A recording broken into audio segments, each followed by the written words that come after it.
Hi everybody. आज का video बहुत ही इम्पॉर्टेंट है क्योंकि आज हम बात करने वाले हैं ग्रॉसरी शॉपिंग को स्मार्ट कैसे बनाएं, हेल्थी मार्केट बास्केट कैसे बनाएं, कौन सा फूड सच में हेल्थी है और कौन सा सिर्फ मार्केटिंग के लिए है। अगर आप अपने वेट को लेकर बहुत ही कॉन्शियस है या फिर आप डायबिटीज़ या हार्ट डिजीज़ से बचना चाहते हैं या फिर अपनी फैमिली को हेल्थी रखना चाहते हैं तो ये वीडियो एंड तक ज़रूर देखिए because healthy eating start from the market not from the kitchen. तो आइए सबसे पहले समझते हैं कि हेल्थी मार्केट बास्केट होता क्या है। हेल्दी बास्केट का मतलब है होल ग्रेन्स यानी पूरा अनाज जो अपने नेचुरल फॉर्म में हो, जिसको फर्दर प्रोसेस ना किया गया हो। पल्सेस यानी दालें, fruits and vegetables, healthy fats, good protein sources, clean and safe food. तो यही सब मिलकर एक हेल्थी बास्केट बनाती है। मार्केट जाते वक्त हमेशा होल व्हीट फ्लावर यानी पूरे गेहूं का आटा, brown rice, oats, millets like jowar, ragi, bajra, whole pulses like rajma, chana, masoor, इन सबको चूज करो बजाय कि मैदा वाले प्रोडक्ट्स या फिर रिफाइंड फ्लावर या फिर हाईली प्रोसेस्ड सीरियल्स। ये तो एकदम ही अनहेल्थी होते हैं क्योंकि ये वो अनाज होते हैं जिसको पॉलिश कर दिया जाता है या फिर जो हेल्थी आउटर लेयर होती है इनकी उसको हटा दिया जाता है और जिससे फिर न्यूट्रिशन कम मिलता है। अब होल ग्रेन्स इसलिए हेल्थी रहता है क्योंकि वो हाई इन फाइबर रहता है, रिच इन विटामिन ई, उसमें जिंक रहता है, आयरन रहता है, बी कॉम्प्लेक्स विटामिन्स रहते हैं। तो ये सब चीज़ें रहती है इसमें। तो फाइबर होता क्या है? फाइबर डाइजेशन को इम्प्रूव करता है, शुगर को कंट्रोल करता है, वेट को कंट्रोल करता है, हार्ट को प्रोटेक्शन देता है। तो आपके घर में कौन सा राइस यूज़ होता है? ब्राउन राइस यूज़ होता है या फिर वाइट राइस यूज़ होता है? अब मैं आपको एक स्मार्ट न्यूट्रिशन फैक्ट बताने वाली हूँ। सोयाबीन जो होता है उसमें एक ट्रिप्सिन इनहिबिटर नाम का सब्सटेंस रहता है, वो नेचुरली उसमें प्रेजेंट रहता है। तो अगर सोयाबीन वेल कुक्ड ना हो तो वो क्या करता है ना, जो प्रोटीन डाइजेशन होता है ना उसको रिड्यूस कर देता है।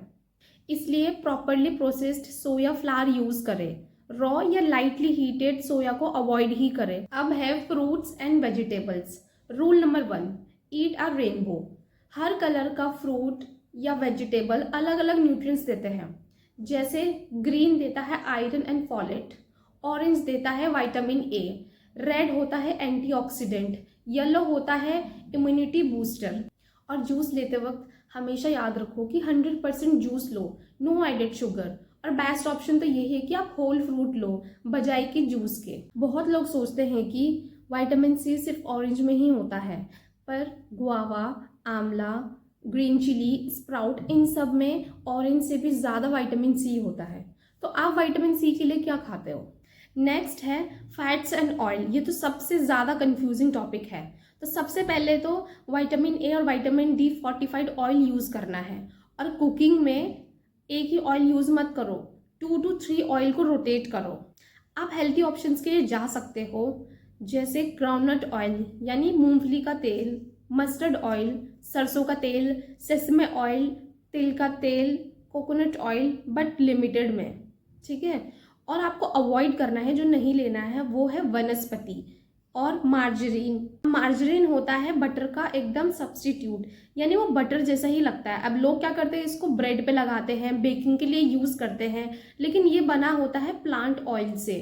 और दूसरी चीज़ हमें अवॉइड करनी है पाम ऑयल, वो भी हमें एक्सेस में नहीं लेना है क्योंकि इन सब में क्या रहता है ना, सैचुरेटेड फैट रहता है, ट्रांस फैट रहता है, जो कि हार्ट के लिए एकदम ही अनहेल्थी है। दूसरा स्मार्ट न्यूट्रिशन फैक्ट बताने वाली हूँ और वो है विटामिन डी।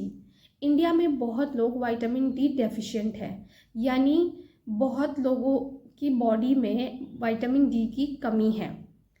अब विटामिन डी क्या करता है, ये कैल्शियम को एब्जॉर्ब करने में हेल्प करता है और बोन्स को भी स्ट्रॉन्ग रखता है। तो ये हमें मिल्क या फिर फोर्टिफाइड ऑयल से मिल सकता है। अब नेक्स्ट है milk and milk products. Milk क्या होता है, वो हाई क्वालिटी प्रोटीन होता है। इसमें कैल्शियम होता है, फास्फोरस होता है, विटामिन B2 होता है।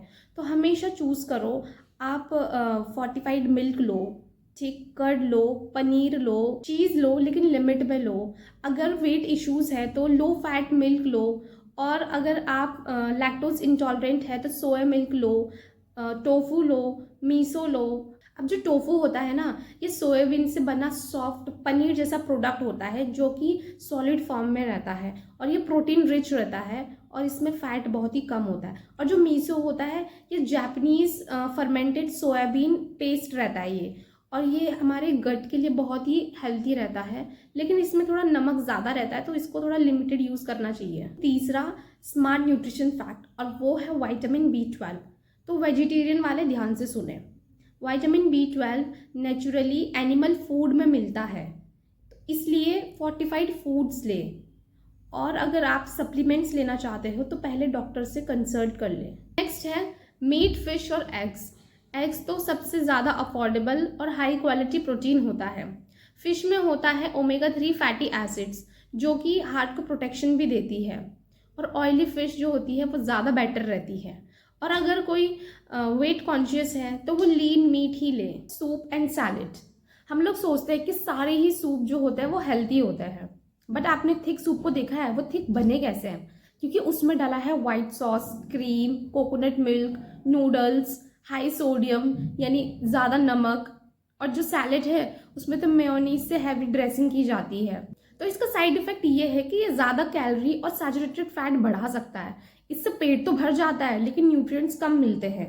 तो हेल्थी ऑप्शन यही है कि आप क्लियर सूप या फिर वेजिटेबल ब्रॉथ बेस्ड सूप की तरफ जाएं, ताकि हेल्थी और न्यूट्रिशियस वाली फीलिंग मिले और अननेसेसरी कैलोरीज से भी बचा जा सके। रियल प्रॉब्लम बताऊं क्या है? वो है फूड अडल्ट्रेशन, यानी खाने में मिलावट। तो उसके लिए आपको स्मार्ट कंज्यूमर बनना होगा, और वो कैसे बनेंगे? जब आप लेबल को रीड करेंगे, FSSAI नंबर चेक करेंगे, एक्सपायरी डेट चेक करेंगे, और ऑर्गेनिक फूड के लिए आपको जैविक भारत का लोगो देखना होगा। और अगर आपको फेक ऑर्गेनिक फूड से बचना है तो उसके लिए आपको ऑफिशियल सर्टिफिकेशन को चेक करना होगा। हमें इन्वायरमेंट फ्रेंडली बाइंग करना चाहिए, रिसाइकेबल पैकेजिंग को चूज़ करें, सिंबल को देखें, प्लास्टिक वेस्ट कम करें, क्योंकि हेल्थी बॉडी ही हेल्थी प्लैनेट को बनाता है। रिमेंबर, हेल्थी लाइफ किचन से नहीं मार्केट से स्टार्ट होती है। तो अगर आपको ये वीडियो यूज़फुल लगा हो तो please like, comment, share and follow ज़रूर करें।